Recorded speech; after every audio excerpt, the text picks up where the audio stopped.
Chicken shawarma. The cooking method may be different, but it's really the marinade that gives shawarma its signature flavor. You don't need a vertical spit to get those flavors at home. Today, we're bringing those familiar shawarma flavors home using a simple yogurt marinade and pantry spices, then turning the finished chicken into an easy grain bowl that's perfect for meal prep. Hi friend, come on in. Traditional shawarma is known for its spiced yogurt marinade and the distinctive vertical rotisserie used to cook it. I don't know about you, but I don't have a vertical rotisserie. I do have spices, so we are focusing on that very characteristic flavor profile rather than trying to replicate the cooking process. To make a grain bowl that doesn't feel repetitive all week, every component needs to bring something to the table. It starts with the marinade. This marinade uses yogurt to help tenderize the meat and helps the spices coat the chicken more evenly. Lemon juice adds a brightness, while the garlic helps round out the pantry spices.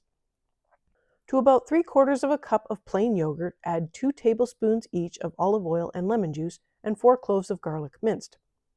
For those spices, I am using 2 teaspoons each of paprika, cumin, and ground coriander, 1 teaspoon each of turmeric, salt, and pepper,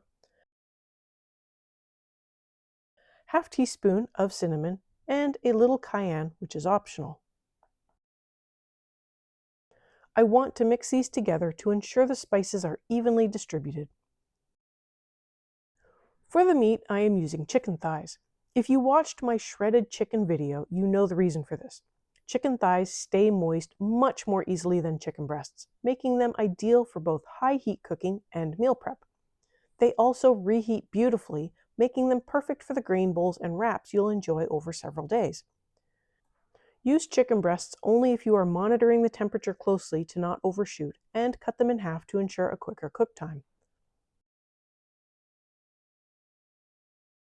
I am preparing my thighs by removing the skin.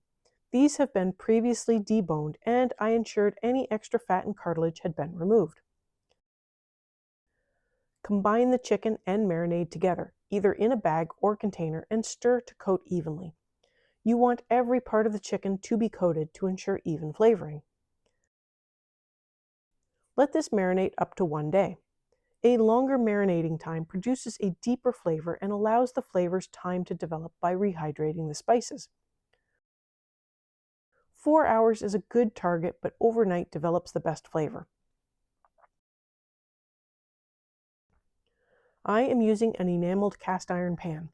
This will stick and make a mess if you are pan frying.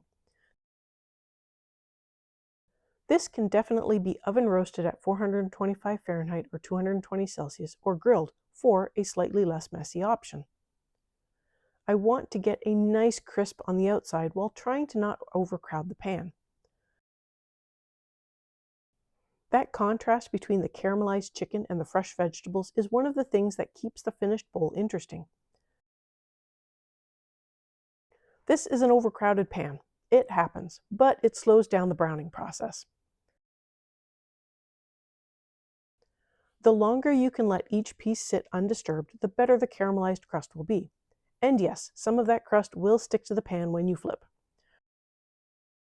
Brown the second side, then turn it down and cook on a lower temperature to finish cooking the meat all the way through.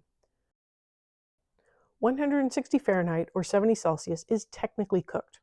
185 Fahrenheit or 85 Celsius will be cooked and tender for thighs. Remove the cooked chicken to a plate or bowl and allow it to rest for at least 10 minutes. The resting helps redistribute the juices and lets any carryover cooking finish. Every grain bowl needs something to tie it all together. While the chicken rests, the yogurt sauce comes together in just a minute and adds a cool contrast to all those warm spices. To my yogurt, about half a cup, I want to mix in equal parts of olive oil and lemon juice.